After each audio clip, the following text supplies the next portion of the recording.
دیکھیے عربی زبان میں عمل اور فعل یہ دونوں الفاظ مترادف ہیں، تفعلون یفعلون، تعملون یعملون، لیکن ان دونوں میں فرق ہے۔ فعل کوئی بھی فعل ہے جو آپ سے سرزد ہو گیا، چاہے ارادی طور پر چاہے غیر ارادی طور پر۔ عمل وہ ہے جو ارادے کے تحت کیا جائے، جس میں جد و جہد ہو، جس میں محنت ہو، جس میں مشقت پڑتی ہے۔ تو فعل اور عمل کے درمیان زمین و آسمان کا فرق ہے۔ عمل محنت چاہتا ہے، جد و جہد چاہتا ہے، سعی چاہتا ہے۔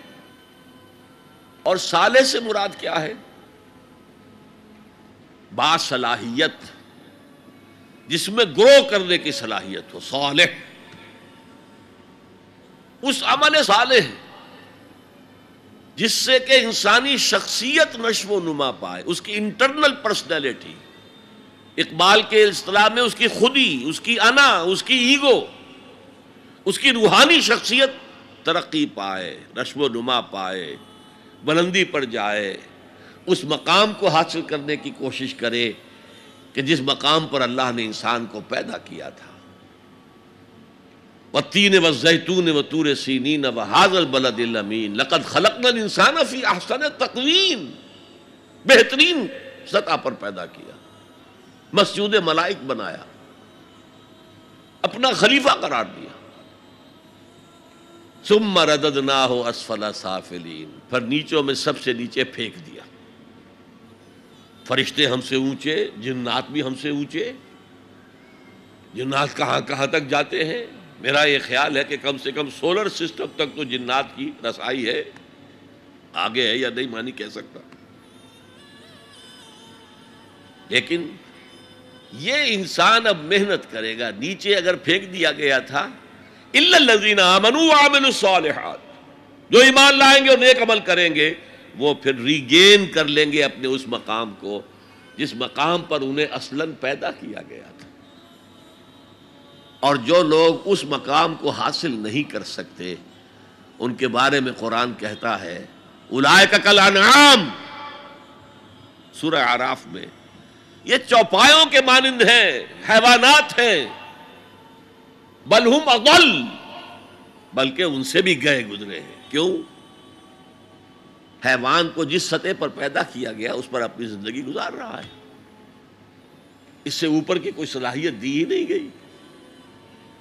انسان کو لقد خلقنا الانسان فی احسن تقویم، اگر انسان حیوان کی سطح پر گر جائے جیسے کہ آج گر چکا ہے تو وہ حیوانات سے بدتر ہے۔ اولئک کالانعام بل ہم اضل لہم قلوب لا یفقہون بہا لہم اعین لا یبصرون بہا لہم آذان لا یسمعون بہا، ان کا دل ہے اس سے غور نہیں کرتے، آنکھیں ہیں ان سے دیکھتے نہیں ہیں، کان ہیں ان سے سنتے نہیں ہیں۔ کیا ابو جہل آنکھ سے نہیں دیکھتا تھا؟ کیا ابو جہل کان سے نہیں سنتا تھا؟ یہ وہ انر شخصیت ہے آپ کی، وہ روحانی شخصیت ہے آپ کی، جو دیکھتی ہے بغیر ان آنکھوں کے، جو سنتی ہے بغیر ان کانوں کے، جو غور و فکر کرتی ہے اس عقل سے نہیں بلکہ اس قلب سے۔ تو اللہ نے تو سب کچھ دیا تھا، ہر ایک میں وہ روح پھونکی ہوئی ہے، لیکن یہ لوگ اپنی اس روح سے بیگانہ ہو گئے ہیں، بھول گئے ہیں کہ ہمارے اندر کوئی ڈیوائن ایلیمنٹ بھی ہے۔ ڈیوائن سپارک، یہ لفظ جو ہے مغربی فلسفے میں استعمال ہوتا ہے، ڈیوائن سپارک، ایک شعلہ ملکوتی ہمارے اندر ہے، انہوں نے بھی دیکھا ہے۔ لیکن آج کا انسان خاص طور پر ڈارون کے نظریے کے پھیلاؤ کی وجہ سے، یہ نظریہ بایولوجی کے میدان کا نظریہ تھا اور بایولوجی کے میدان میں اسے تقریباً ریجیکٹ کیا جا چکا ہے، لیکن سوشل سائنسز میں اس طرح پرمیٹ کر چکا ہے، سوشالوجی میں، سائیکالوجی میں اس طرح پرمیٹ کر گیا ہے کہ آج کا انسان اپنے آپ کو سوائے حیوان کے کچھ نہیں سمجھتا۔ یہ ہیومن ٹریجڈی سب سے اونچی ہے، وہ شرف جو اللہ نے عطا کیا تھا، وہ مقام اور مرتبہ جو اللہ نے عطا کیا تھا، اس سے انسان خود مستعفی ہو گیا۔ نتیجہ کیا نکلا ہے کہ جیسے ہم کہتے ہیں کہ گھوڑا اور گدھا، کیا فرق ہے؟ گھوڑا ذرا ریفائنڈ اینیمل ہے، تمکنت ہے اس میں، گدھا بیچارہ کورس اینیمل ہے، باقی فرق کیا ہے یہ بتائیں؟ اسی طرح انسان اور شمپینزی اور گوریلا میں کیا فرق ہے یہ بتائیں ہمیں؟ عمل صالح جو ہے وہ اس لیے ہے، اور یہ بھی نوٹ کر لیجئے، جب یہ سورت اتری تو عمل صالح سے کیا مراد تھا؟ شریعت تو ابھی نازل ہی نہیں ہوئی،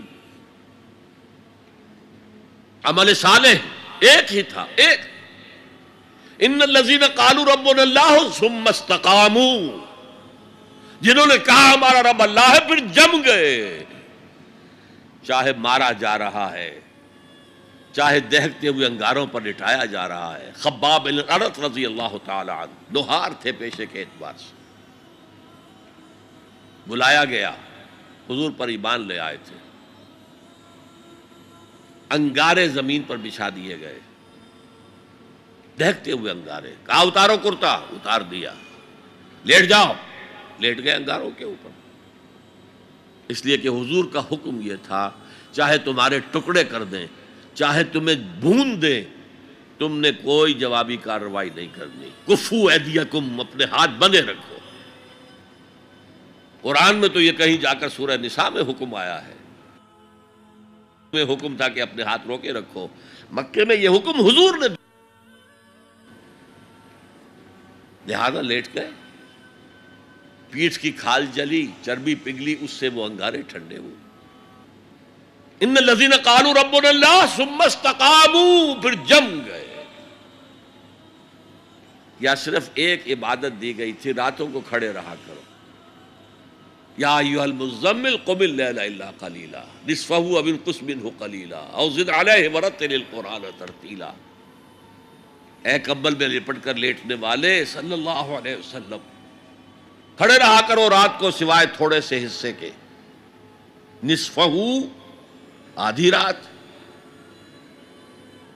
اب انقص منہ قلیلا، یا اس میں سے کچھ کم کر لو تو ایک تہائی رات، اور زد علیہ، یا آدھی رات پر اور اضافہ کرو تو دو تہائی رات، اور قرآن پڑھتے رہو پڑھتے رہو پڑھتے رہو پڑھتے رہو۔ حالانکہ قرآن کتنا نازل ہوا تھا ابھی؟ کیا یہ 30 پارے موجود تھے؟ جو چند آیتیں اتری ہیں، repeat and repeat and repeat and repeat, hammer them down, یہ عبادت تھی۔ باقی نہ ابھی 5 وقتہ نماز ہے، نہ روزہ ہے، کوئی شے نہیں، نہ سود حرام ہے، نہ شراب حرام ہے۔ تو عمل الصالحات اب ہمارے سامنے جب آئیں گے تو اس کے 2 حصے ہیں، ایک بیسک ہیومن موریلٹی، وہ چیزیں جو تمام ادیان، تمام مذاہب، تمام فلسفوں کے اندر مشترک ہیں۔ جھوٹ بولنا برا ہے، سچ بولنا اچھا ہے، وعدہ پورا کرنا اچھا ہے، وعدہ خلافی کرنا برا ہے، کسی کی ضرورت پوری کر دینا اچھا ہے اور کسی کو جھڑک دینا برا ہے، والدین کی خدمت کرنا اچھا ہے اور اس سے اعراض کرنا برا ہے، کون نہیں جانتا؟ یہ تو ہے بیسک موریلٹی جو مکی صورتوں میں شروع میں آئی ہے، بہت بہت تکرار کے ساتھ۔ ارأیت الذی یکذب بالدین فذلک الذی یدعو الیتیم ولا یحض علی طعام المسکین۔ کیا تم نے دیکھا اس شخص کو جو جزا و سزا کا منکر ہے، آخرت کا منکر ہے؟ وہی تو ہے جو یتیم کو دھکے دیتا ہے، اور مساکین کو کھانا خود کھلانا تو درکنار، کسی اور کو بھی کہنے کو تیار نہیں ہے کہ کھانا کھلا دو۔ پتہ نہیں پلٹ کر وہ کہہ دے تم کیوں نہیں کھلاتے۔ ویل لکل ہمزۃ لمزہ، ہلاکت ہے ہر اس شخص کے لیے جو رو در رو عیب چینی کرتا ہے، یا پیچھے برائی کرتا ہے، طنز کرتا ہے۔ ویل لکل ہمزۃ لمزہ الذی جمع مالا وعددہ، مال جمع کرتا ہے، گنتا رہتا ہے، اب میرا بیلنس شیٹ یہاں آ گیا ہے، اب بیلنس شیٹ یہاں آ گیا ہے، پہلے اتنے کروڑ کے ایسٹس تھے، آج اتنے کروڑ کے، اسی حساب کتاب میں۔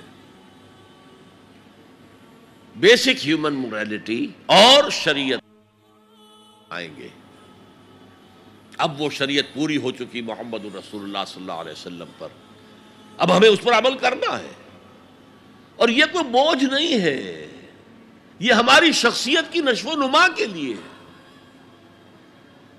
میں ایک مثال دیا کرتا ہوں، آپ کسی پہاڑی اسٹیشن کی طرف جا رہے ہوں، گرما کا صدر مقام کوئی ہوتے ہیں پہاڑی، شملہ ہوتا تھا کبھی، تو آپ دیکھیں گے سڑک پر جہاں بجا نشانات لگے ہوئے، یہاں سپیڈ کم کر لو، ورنہ ٹرن ایسا آ رہا ہے کہ ہو سکتا ہے کہ سپیڈ کم نہ ہو تو تمہاری گاڑی جو ہے وہ سیدھی کھائی میں جائے۔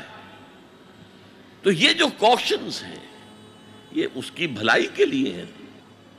آدمی کہے خامخواہ ہمارے اوپر پابندی لگا رکھی ہے، یہ نہیں، تمہاری بھلائی کے لیے، شریعت تمہاری بھلائی کے لیے ہے، تمہاری شخصیت کے صحیح نشو و نما کے لیے ہے، تاکہ تم اس مقام پر پہنچ جاؤ جس مقام پر کہ اللہ تعالیٰ نے تمہیں پیدا کیا تھا۔ والتین والزیتون وطور سینین وہذا البلد الامین لقد خلقنا الانسان فی احسن تقویم۔ هي الحلقات تحفظني بآيات من القرآن، هي الحلقات تملأني بحب المصطفى العدنان۔